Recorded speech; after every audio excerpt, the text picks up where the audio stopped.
चलिए खबरों को विस्तार से देखते हैं। बुलेटिन की शुरुआत करेंगे भोपाल से। बड़ी खबर है, जहां बाल गृह संचालक को गिरफ्तार कर लिया गया। बाल गृह से 26 नाबालिग लड़कियों के लापता होने का मामला। अवैध रूप से संचालित बाल गृह के खिलाफ कार्रवाई की गई है। देहात पुलिस ने संचालक अनिल मैथ्यू को गिरफ्तार किया है। धर्म परिवर्तन के मामले में भी धाराओं का इजाफा किया गया है। थाना परवलिया क्षेत्र में अवैध तरीके से बाल गृह चल रहा था। तो जिस तरह से ये पूरा मामला सामने आया, लगातार अब इसके खिलाफ कई खुलासे हुए और संचालक को आखिरकार पुलिस ने गिरफ्तार कर लिया।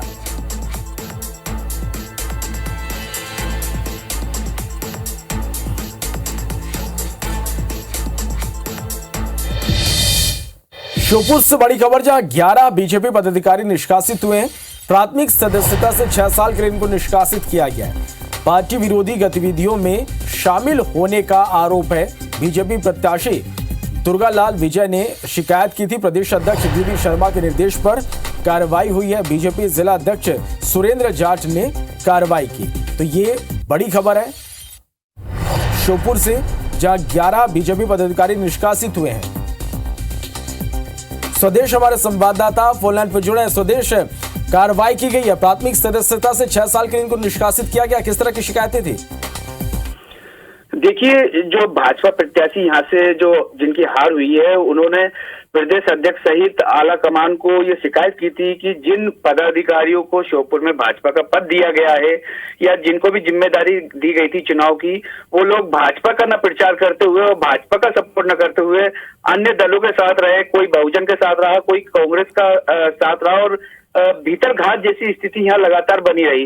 तो कहीं ना कहीं जो प्रत्याशी थे भाजपा के, उन्होंने अपने हार का कारण भाजपा के ही पदाधिकारी और कार्यकर्ताओं को बताया और साथ में जिला अध्यक्ष सहित मुख्यमंत्री शिवराज सिंह चौहान और वर्तमान प्रदेश अध्यक्ष विष्णुदत्त शर्मा को लिखित में शिकायत दी थी कि इन 11 लोगों ने पार्टी में रहकर पार्टी का न काम करते हुए अन्य दलों का काम किया, जिसकी वजह से श्योपुर जिले में विधानसभा 1 में भाजपा की हार हुई।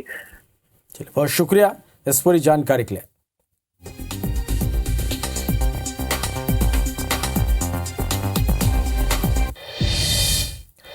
और इस बीच ग्वालियर से खबर है, जहां स्कूली बच्चों को एक बड़ी राहत मिली है। अब 12वीं तक की क्लास सुबह 10 से 4 बजे तक लगेगी। कलेक्टर अक्षय सिंह ने आदेश जारी किया है। सरकारी और सीबीएसई पैटर्न के स्कूलों पर यह आदेश लागू होगा। तो कड़ाके की ठंड के बीच ये एक बड़ी और राहत की खबर है। स्कूल के टाइमों में बदलाव किया गया है। सरकारी और सीबीएसई स्कूलों पर यह आदेश लागू होगा। तो अब 12वीं तक की क्लास सुबह 10 से 4 बजे तक लगेगी।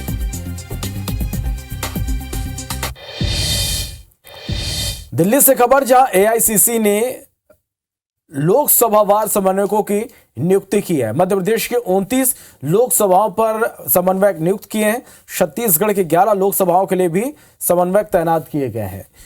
प्रदेश चुनाव समिति और एआईसीसी को रिपोर्ट करेंगे समन्वयक। पवन अग्रवाल सरगुजा लोकसभा के समन्वयक बनाए गए। मधु सिंह को रायगढ़ लोकसभा समन्वयक की जिम्मेदारी दी गई है।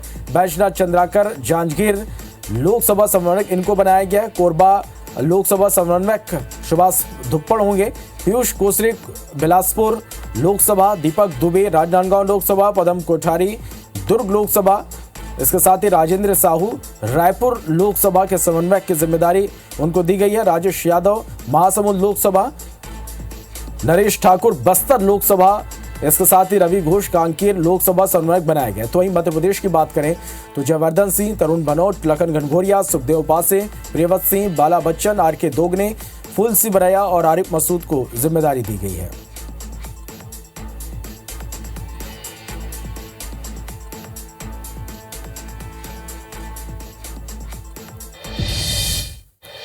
राज्य में भक्त राजीव माता जयंती महोत्सव में मुख्यमंत्री विष्णुदेव साय शामिल हुए। कार्यक्रम में साहू समाज के पदाधिकारियों ने सीएम साय का जोरदार स्वागत किया।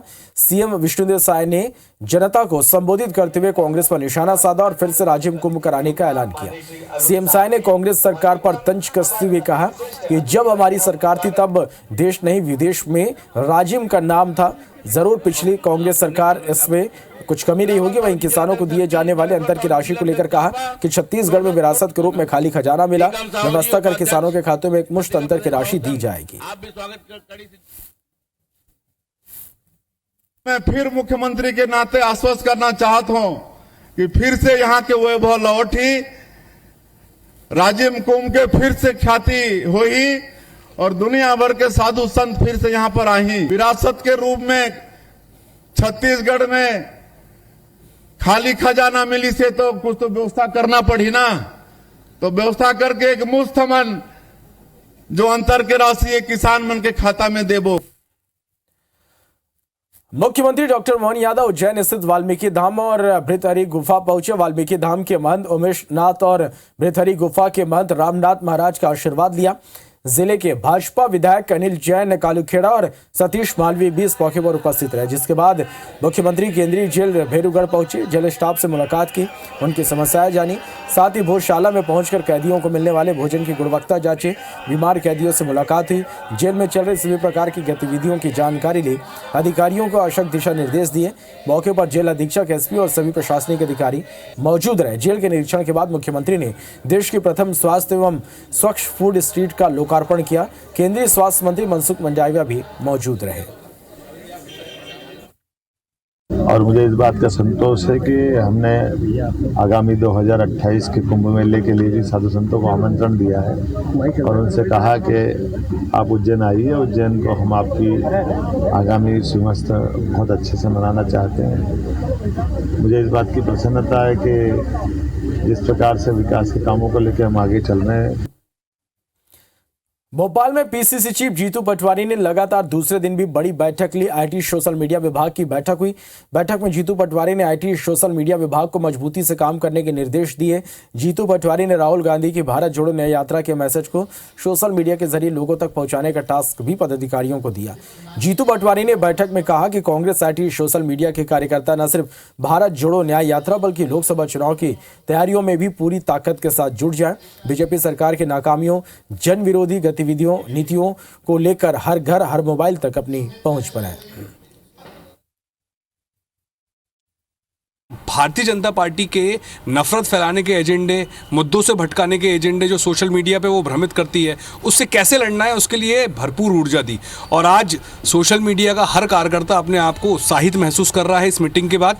और इस मीटिंग में आने वाले लोकसभा चुनाव में जिस तरीके से इनसे लड़ना है, कैसे इनकी बातों, जो गलत बातें फैलाते हैं उनको कैसे रोकना है, उसके बाद भारत जोड़ो न्याय यात्रा जो आने वाली है उसमें किस तरीके से बढ़ चढ़कर हमें मध्य प्रदेश में हिस्सा लेना है, उसके लिए भी मोटिवेट किया। भाजपा अनुसूचित जनजाति मोर्चा के प्रदेश कार्य समिति की आज कुशाभाऊ ठाकरे परिसर में बैठक हुई। बैठक में भाजपा के आदिवासी विधायकों को सम्मानित किया गया। बैठक को संबोधित करते हुए मुख्यमंत्री विष्णुदेव साय ने छत्तीसगढ़ में पहली बार एसटी वर्ग से मुख्यमंत्री बनाए जाने पर प्रधानमंत्री और भाजपा शीर्ष नेतृत्व को धन्यवाद दिया। उन्होंने कहा कि 29 जनजाति आरक्षित सीटों में से 18 सीटें जीतकर हम सभी ने इतिहास रच दिया। आगामी लोकसभा चुनाव में हमें 11 की 11 सीटें जीतना है। वहीं प्रदेश अध्यक्ष किरण सिंहदेव ने कहा कि आदिवासी क्षेत्रों में आदिवासी जन चौपाल लगाने का निर्णय लिया गया है, जिसमें मोदी सरकार के आदिवासियों के लिए किए गए कार्यों और मोदी की गारंटी पूरा होने की जानकारी दी जाएगी। बैठक में मुख्यमंत्री विष्णुदेव साय, भाजपा प्रदेश अध्यक्ष किरण सिंहदेव, कैबिनेट मंत्री रामविचार नेताम, पूर्व कैबिनेट मंत्री ननकीराम कंवर, अजजा मोर्चा के प्रभारी महेश कागड़ा और प्रदेश अजजा मोर्चा के अध्यक्ष विकास मरकाम मौजूद रहे। सबको जुड़ के आने वाले लोकसभा और आगामी कार्यक्रमों में भारतीय जनता पार्टी के और सभी बड़े वरिष्ठ दायित्ववान भी हैं, उसमें कुछ नए हैं, तो उन लोग कार्यक्रमों को लेकर और विभिन्न विषयों पर चर्चा हुई। इस बैठक में हमने तय किया कि आदिवासी जन चौपाल के माध्यम से हम अपने आदिवासी क्षेत्रों में जाएंगे और उस जन चौपाल में इसके अलावा बूथ स्तर तक, शक्ति केंद्र स्तर तक जनजाति मोर्चा को सक्रिय करने के लिए रणनीति बनी है और उस पर हम काम करेंगे। और इस बीच जशपुर से बड़ी खबर है, अंतर राज्य धान तस्कर को गिरफ्तार किया गया। धान से भरे 4 लोडिंग वाहन भी जब्त किए गए। झारखंड से छत्तीसगढ़ में यह धान खपाया जा रहा था। जिला प्रशासन और पुलिस विभाग की संयुक्त कार्रवाई है। तस्वीरों में आप देख रहे हैं, बड़ी खबर है, जशपुर से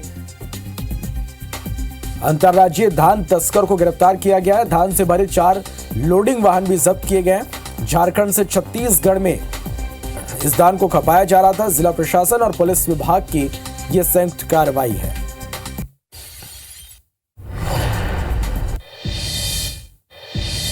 हटा से बड़ी खबर, जहां खुले में मटन शॉप लगाने पर कार्रवाई की गई है। दमोह जिले में पहली एफआईआर दर्ज हुई है।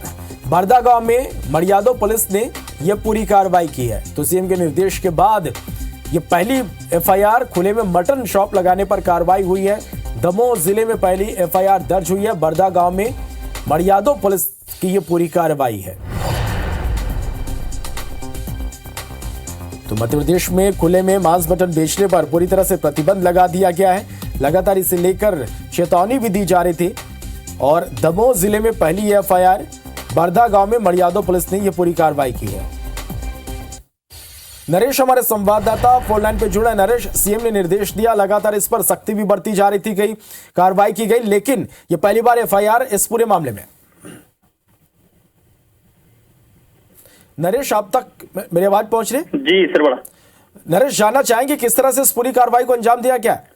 ये मड़ियादो थाना पुलिस ने आज बरदा गांव में रविवार के दिन जो साप्ताहिक बाजार था, यहाँ खुले में मीट बेचने के मामले में एक शिकायत मिली थी। इस पर मड़ियादो थाना प्रभारी ब्रजेश पांडे ने, जो आरोपी है शाहरुख खान निवासी बरदा, पर धारा 269, 270 आईपीसी की विभिन्न धाराओं के तहत प्रकरण दर्ज किया है। और संभवतः दमोह जिले में यह पहली कार्रवाई है जो कि मड़ियादो थाना पुलिस द्वारा की गई है।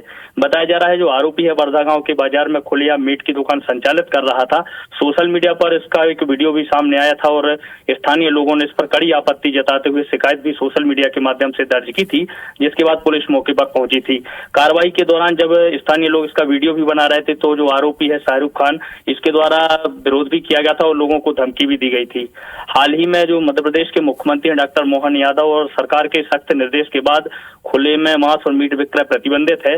पुलिस प्रशासन द्वारा इसका सख्ती से पालन भी कराया गया। शांति समिति की बैठकों के माध्यम से आवश्यक निर्देश भी दिए गए थे। बावजूद कई जगह पर खुले में अभी भी मटन और मीट की जो दुकान है वो संचालित हो रही है, जिसके खिलाफ ये मड़ियादो थाना पुलिस ने कार्रवाई की है। श्रवण, चलिए, बहुत शुक्रिया पूरी जानकारी के लिए।